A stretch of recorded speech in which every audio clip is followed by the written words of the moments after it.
Episode 171। यह लड़की कौन है? ईशान बहुत कंफ्यूज हो चुका था। निया ने जवाब देने से पहले शक करते हुए पूछा, तुम उन दोनों के बारे में क्यों जानना चाहते हो? क्योंकि मैं बस जानना चाहता हूँ, ईशान ने जोर देते हुए कहा। हालांकि जब निया ने उसे कोई जवाब नहीं दिया तो उसने कुछ सोचते हुए कहा, भाई ने 2 महीने का समय दिया है, राइट? निया ने सर हिलाया। ईशान बोला, अगर तुम सच बताती हो तो मैं वादा करता हूँ तुम्हें इस कंपनी से जाना नहीं पड़ेगा और हो सकता है मैं तुम्हारा प्रमोशन भी करवा दूँ। प्रमोशन का नाम सुनकर निया थोड़ी शर्मिंदगी हुई। उसने कहा, थैंक यू, लेकिन मैं इस तरह से प्रमोशन नहीं चाहती। रही बात मुन्ना और अनन्या की, तो वो दोनों सगे भाई बहन नहीं है।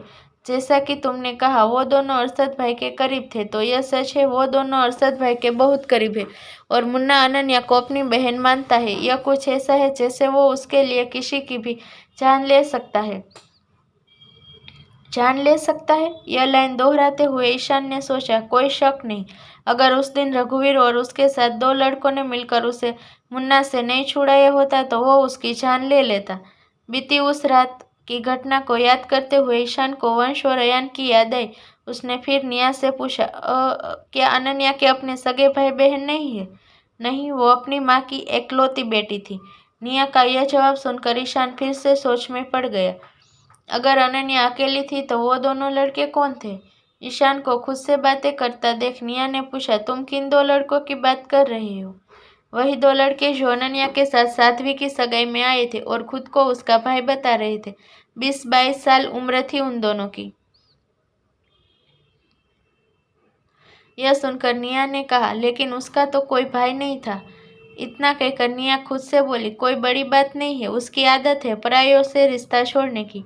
निया और अनन्या के बारे में बात नहीं करना चाहती थी। वो बोली, अब मुझे जानना चाहिए। अगर तुम्हें अनन्या के बारे में जानना है तो तुम श्रुति से पूछ सकते हो, उसे उसके बारे में सब पता है।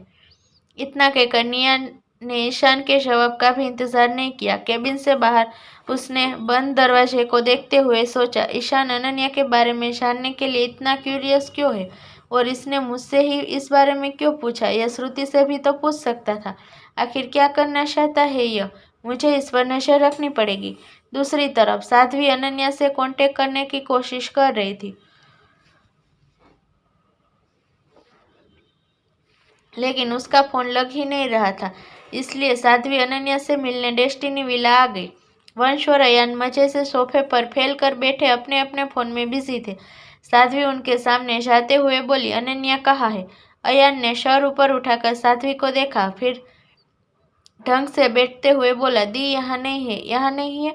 फिर कहाँ है? वंश ने अंगड़ाई लेते हुए फोन साइड में रखते हुए कहा, दी सिंघानिया पैलेस गई है, शायद कुछ दिन वही रहे। सिंघानिया पैलेस चली गई?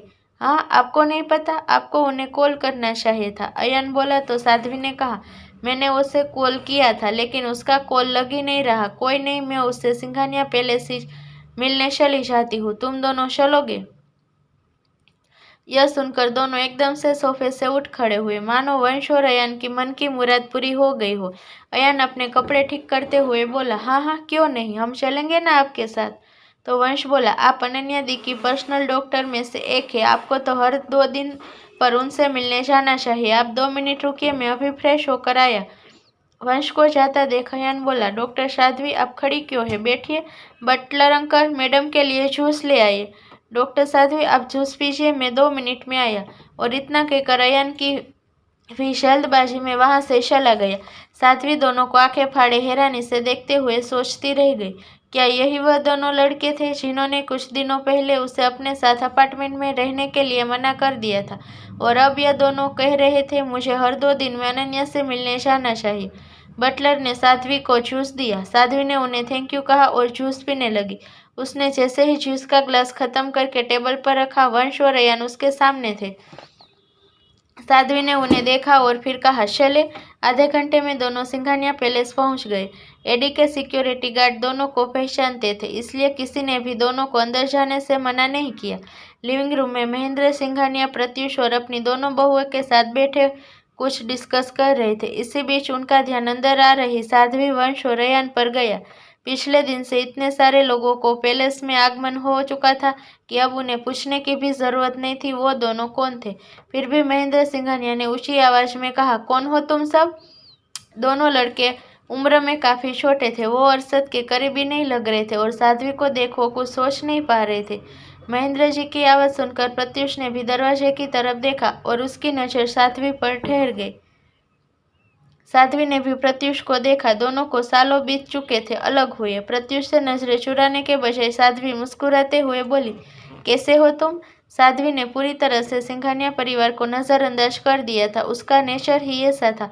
प्रत्युष अपनी जगह से उठते हुए साध्वी के सामने आया और मुस्कुराते हुए बोला, मुझे उम्मीद नहीं थी तुम मुझे इतने सालों बाद भी पहचान लोगी। बाय द वे, मैं ठीक हूँ और तुम्हें बता दूं, मैं तुम्हारी सगाई में भी आया था।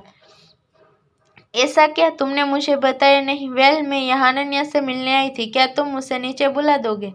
अनन्या के जिक्र से ही प्रत्युष के होठों की हंसी गायब हो गई। वही सिंघानिया परिवार यह सोच रहा था, अगर यह लड़की अनन्या से मिलने आई थी फिर प्रत्युष इसे कैसे जानता था। वहीं साध्वी के पीछे मौजूद अयन और वंश ने सवालिया नजरों से एक दूसरे को देखा। वंश बोला, ये डॉक्टर साध्वी प्रत्युष को पहले से ही जानती है। ऑफकोर्स, तभी तो बातें कर रहे हैं दोनों, अयन ने कहा। इसी बीच उसकी नजर मेड पर गई जो खाना लेकर सीढ़ियों से ऊपर जा रही थी। अयन उसे पहचान गया। वो बोला, एडी विला पर काम करने वाले सर्वेंट सिंघानिया पैलेस में है हो ना हो। वो अनन्या दी का लंच लेकर उनके कमरे में जा रही थी।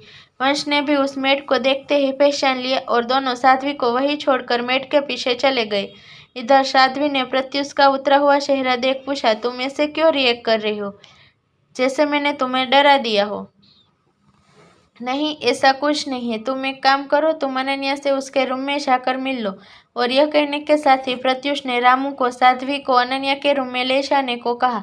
साध्वी ने मुस्कुराते हुए प्रत्युष को थैंक्स कहा। फिर पीछे मुड़ते हुए वंश और अयन से बोलने को हुई कि उन्हें वहां ना पाकर खुद में बड़बड़ाई, ये दोनों कहाँ चले गए? वो दोनों अनन्या के रूम में गए हैं। ओह, कितने दुष्ट लड़के हैं दोनों। अगर उन्हें पता था अनन्या का रूम तो मुझे पहले नहीं बता सकते थे। बड़बड़ाते हुए साध्वी रामू के पीछे चली गई। उसके चाहते ही अर्पिता जी ने प्रत्युष से पूछा, प्रत्युष, यह लड़की कौन थी? प्रत्युष ने कहा, यह साध्वी व्यास है, अंगद व्यास की बेटी। साध्वी के बारे में जानने के लिए इतना इंट्रो काफी था। अर्पिता ने जाती हुई साध्वी को देखते हुए फिर पूछा, और वो दोनों लड़के, वो दोनों कौन थे? इस बार जवाब देने से पहले प्रत्युष कुछ सेकंड रुका, फिर कहा, मुझे नहीं पता।